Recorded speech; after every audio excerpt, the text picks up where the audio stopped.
एक सुनसान गांव था जहां रात के अंधेरे में कोई भी बाहर निकलने की हिम्मत नहीं करता था।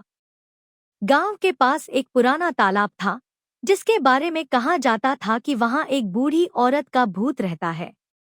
लोगों का कहना था कि वह हर रात अपने खोए हुए बच्चे की तलाश में तालाब के किनारे घूमती थी, लेकिन कोई उसे देखने की हिम्मत नहीं करता था। राहुल, एक निडर युवक, इन कहानियों को सिर्फ मनगढ़ंत अफवाहें मानता था। एक रात उसने गांववालों को गलत साबित करने के लिए तालाब पर जाने का फैसला किया। उसने अपने दोस्तों को चुनौती दी और अकेले ही रात के अंधेरे में वहां पहुंचा।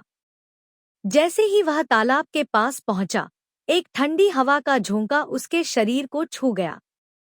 तालाब के पानी में एक अजीब सी हलचल हुई और अचानक बूढ़ी औरत की परछाई पानी में उभर आई। उसकी आंखें खून की तरह लाल थीं और उसके बाल हवा में लहरा रहे थे। राहुल ने डरते हुए पीछे हटने की कोशिश की, लेकिन उसकी टांगें जैसे जम गईं। औरत ने अपनी ठंडी, बर्फ जैसी उंगलियां उसके गले पर रख दीं। अगले दिन राहुल का शव तालाब के किनारे मिला। उसकी आंखें हमेशा के लिए खुली रह गई थी। राहुल की मौत से पूरे गांव में खौफ फैल गया। कोई नहीं जानता था कि यह सब कैसे हुआ, लेकिन बूढ़ी औरत का भूत अब और ज्यादा सक्रिय हो गया था। लोग कहते थे कि उसने राहुल की आत्मा को भी अपने साथ बांध लिया है। हर रात तालाब के पास से चीखने चिल्लाने की आवाजें आने लगी। कभी कभी लोगों को अपने घरों की खिड़कियों पर उसकी परछाई दिखती और ठंडी हवा के झोंके उनकी रूह तक को कंपा देते। गांव वालों ने महसूस किया कि यह भूत अब पूरे गांव के लिए खतरा बन गया है। गांव के बुजुर्गों ने बताया कि यह बूढ़ी औरत चंपा थी, जिसे सालों पहले गांव वालों ने चुड़ैल समझकर तालाब में डुबोकर मार डाला था। वह अपने बच्चे के साथ गांव में अकेली रहती थी और जड़ी बूटियों से इलाज करती थी।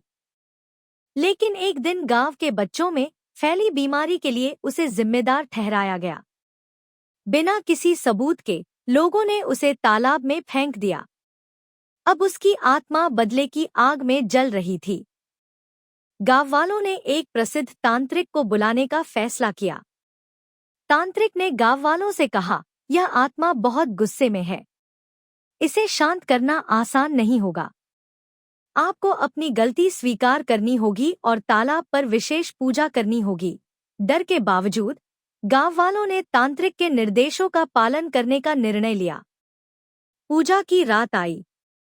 पूरा गांव तालाब के पास इकट्ठा हुआ। तांत्रिक ने मंत्रोच्चार शुरू किया और एक अग्नि जलाई।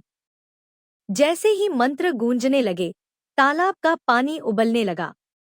अचानक चंपा की आत्मा प्रकट हुई। उसकी आंखें जलती हुई लाल थी और वह हवा में तैर रही थी।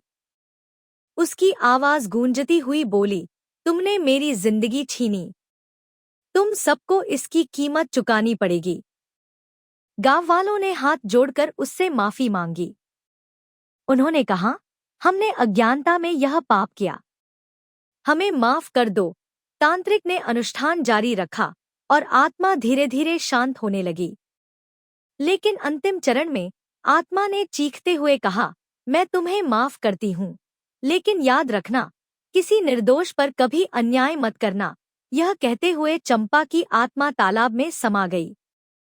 गांव पर से आतंक का साया हट गया।